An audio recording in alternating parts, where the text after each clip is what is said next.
রাওয়ালপিন্ডিতে পাকিস্তানকে 10 উইকেটে হারিয়ে বাংলাদেশ টেস্টে প্রথমবারের মতো জয় পেল। এটি ছিল পাকিস্তানের বিপক্ষে বাংলাদেশের 14তম টেস্ট, যেখানে প্রথমবারের মতো জয় পেল টাইগাররা। পাকিস্তান হলো বাংলাদেশের নবম প্রতিপক্ষ, যাদের টেস্টে হারিয়েছে বাংলাদেশ। প্রথম ইনিংসে পাকিস্তান 6 উইকেটে 448 রান সংগ্রহ করে।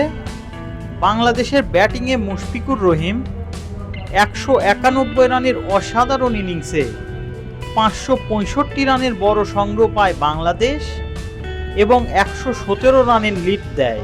এরপর সাকিব আল হাসান ও মেহেদী মিরাজের ঘূর্ণিতে পাকিস্তান দ্বিতীয় ইনিংসে 146 রানে অল আউট হয়। পরবর্তীতে 30 রানের সহজ লক্ষ্য তাড়া করতে নেমে বাংলাদেশের দুই ওপেনার জাকির হাসান ও সাদমান ইসলাম কোনো উইকেট না হারিয়ে জয় নিশ্চিত করে।